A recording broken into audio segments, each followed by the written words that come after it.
Աննկարագրելի զգացողությունը, աննկարագրելի, ես չգիտեմ, ով ինչպես է հաղթահարում այդ դժվարությունը, տղաները սահմանին են ծառայում մայրերը տանը։ Գարեգին Նժդեհի հուշահամալիրում զգացողությունները նույնն են։ Խաղաղության հույսով ու հավատով են ճանապարհում տղաներին, ծանոթ անծանոթները անփորձանք ծառայություն մաղթելով հայոց բանակի շարքերը համալրող նորակոչիկներին։ Մի քանի օր է Հանրապետությունում մեկնարկել է 2025-ի ամառային զորակոչը։ Հունիսի 30-ին հերթը կապանցի ու քաջարանցի զինակոչիկներինն էր։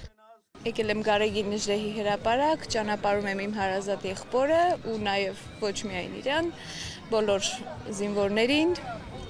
ճանապարհում ենք բանակ, ցանկանում ենք խաղաղ ծառայություն եւ թող ողջ հետ գան։ Մեր երեխաներն են բոլորը, ոչ մեկը չի կարող ասի իմն է, իմը չի, բոլորիսն են, մեր հայրենիքի համար են ծառայում ու պարտավոր ենք բոլորին էլ ուրախ ճանապարհենք։ Պիտի ուրախ ճանապարհենք, ուրախ վերադառնան, որ իրանք էլ իրանց լավ զգան ճանապարհին։ Երեխեք խեքով ծառայեք, զոհվելը կա ու կա, դուք ողջ առողջ տուն վերադարձեք։ Այսօր եղբորս տղային եմ ճանապարհում։ Ծառայության մեկնող տղաները ժպիտը դեմքին հպարտությամբ եւ ողջ առողջ վերադառնալու ակնկալիքով են գնում հայրենիքի հանդեպ պարտքը կատարելու։ Զինծառայողը պետք է պաշտպանի իր հայրենիքը, պետք է պաշտպանի սահմանները, պետք է պաշտպանի իր հարազատներին, երկրում ապրող։ Ծնողները թող լինեն համբերատար, իսկ տղաները թող փառք պատով ծառայեն գանտուն։ Շատ ուրախ եմ, որ գնում եմ, ես փոքրուց ուզեցել եմ գնալ բանակ ու ես հենց եմ մտածում, որ լոբոյ տղա պիտի ծառայի։ Տերունական աղոթքով անձնվիրաբար ծառայելու պատգամով սկսվեց արարողությունը։ Հայրենիքի պաշտպաններին բարեմաղթանքի խոսքեր հղեցին Կապանի հոգևոր հովիվը, Հայաստանի Հանրապետության զինված ուժերի, մարզային եւ համայնքային իշխանությունների ներկայացուցիչներ, նշելով. սա ոչ թե պարտավորություն է, այլ պատվաբեր առաքելություն։ Հարգելի զինակոչիկներ, ես վստահ եմ, որ մեր բանակի հաջողությունները դեռ առջևում են, քանզի ձեզ նման արժանավոր տղաներն են, որ համալրում են մեր հայոց բանակը, այն դարձնելով ավելի ուժեղ։ Այսօր ձեզ է ընձեռնված ամենաազգանվեր առաքելությունը, հայրենիքի պաշտպանությունը։ Վստահ եմ, որ դուք պատվով կկատարեք ձեր ծառայությունը,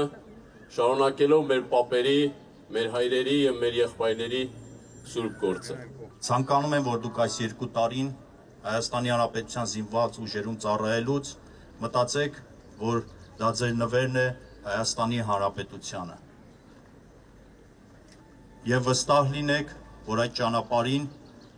ձեր թիկունքին կանգնած են ձեր հարազատները։ Ծառայեք հպարտ, որովհետև դուք ներկայացնում եք Սյունիքը։ Եվ միշտ հիշեք, որ ձեզ սպասում են։ Ձեզ բարի ճանապարհ եւ բարի վերադարձ։ Մեր զորակոչիկներին առաջին 2 տարվա ընթացքում հանձնարարված ամենասրբազան գործերից մեկը դա հայրենիքի ծառայելն է։ Սրբազան գործ իր ողջ առաքելությամբ։ Ինչ եմ ցանկանում ձեզ, հարգելի զորակոչիկներ,